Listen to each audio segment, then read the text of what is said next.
Breaking tonight, 6 stabbings, 10 people hurt. Now 1 person is in custody following a series of seemingly random attacks that culminated with a mass stabbing this afternoon. The stabbings happened over a stretch of 36 hours in Seattle's Chinatown-International district, starting early Thursday morning and ending around 2 p.m. today near 12th and Jackson. Video from a traffic camera here in the area captured part of today's attack. You can see a man dressed in black walk up behind one of the victims and stab them in the upper body.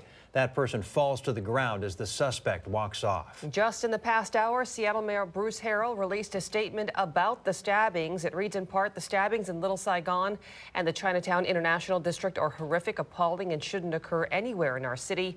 He goes on to say, every person deserves to feel and be safe, and I remain committed to using every tool available to improve the safety for all residents, workers, and visitors. We have team coverage on the mass stabbing, including Ryan Sims with neighborhood reaction and Lynn Ann Wynn at Harborview, where the victims are recovering. But we start with Jeremy Harris, who was in the neighborhood talking with people about the previous stabbings when today's attack happened. Jeremy?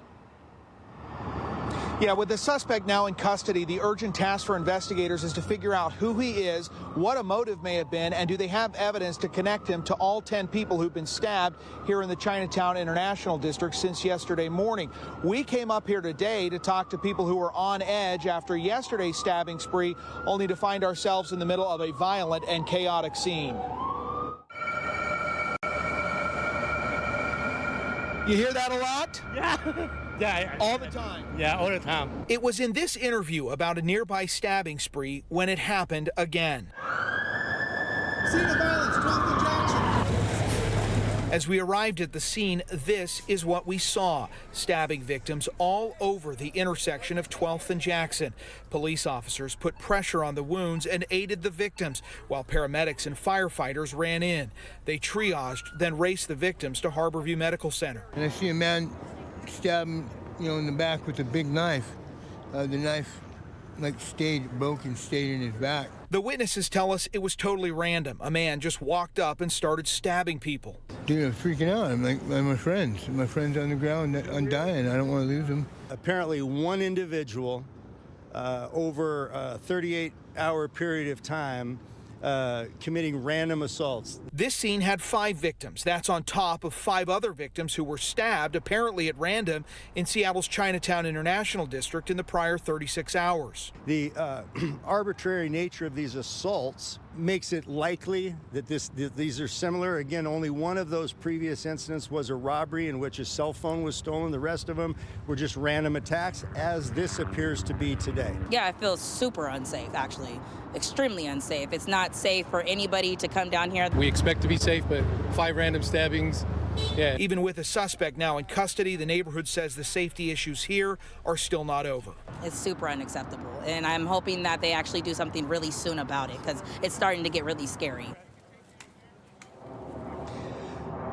A stabbing spree like this is certainly alarming enough as is, but as they just heard there are broader issues going on here, especially in Little Saigon and the Chinatown International District. To speak to that, you can see behind us, fire crews just arrived here while I've been doing this live shot. They're treating somebody who appeared to be overdosing, and bystanders had to call 911. Now we got medics treating them. This scene plays out here constantly up at 12th and Jackson, and it's just, you can sense the frustration from people up here who say they're not only dealing with the street disorder around the public drug use, but they're also now dealing with these violent attacks. They're on edge, they're frustrated, and they're looking for help from the city. We'll stay on top of this. Reporting live from the CID, Jeremy Harris, KOMO News. 4 of the 5 victims from today's mass stabbing are all listed in critical condition tonight at Harborview Medical Center. KOMO's Lynn Ann Wynn continues our team coverage live there tonight. Lynn Ann? Well, Preston, in total, 10 people have been stabbed in the CID since early yesterday morning, and at least 8 of those victims have been taken here to Harborview in either critical or serious condition since yesterday. 4 of the victims stabbed this afternoon were hospitalized in critical condition, and SPD tells me the 5th victim stabbed this afternoon was not severely injured, and they were treated at the scene. I'm told all of the victims have injuries ranging from minor cuts to severe stab wounds, and as SPD stated before, there were were 5 separate stabbings prior to this afternoon's incidents. The victims in those earlier stabbings were also taken here to Harborview, most of them in serious condition, including a 52-year-old woman who was stabbed 8 times and a 32-year-old man who was stabbed 7 times in his chest and in his back. Another victim told police the suspect approached his vehicle near 8th and King last night, forcing the door open and tried to stab him in the chest, which he blocked, but he was then cut on his hand. First responders also took 2 more victims to Harborview, one man with multiple stab wounds and another man who was found bleeding heavily from his neck this morning around 1 a.m. near 12th and Jackson. Now, again, all of these victims were stabbed in the same general area in the CID, all within a couple of blocks of 12th and Jackson. All of these incidents seemingly random. Reporting live in Seattle tonight, Leanne Wynn, KOMO News. The KOMO 4 drone captured the frantic police activity following today's mass stabbing. For years, KOMO has reported on crime and safety concerns in the Chinatown-International district and the frustration from people who live and work there. KOMO's Ryan Sims is live now. And Ryan, you heard more of those same concerns again tonight.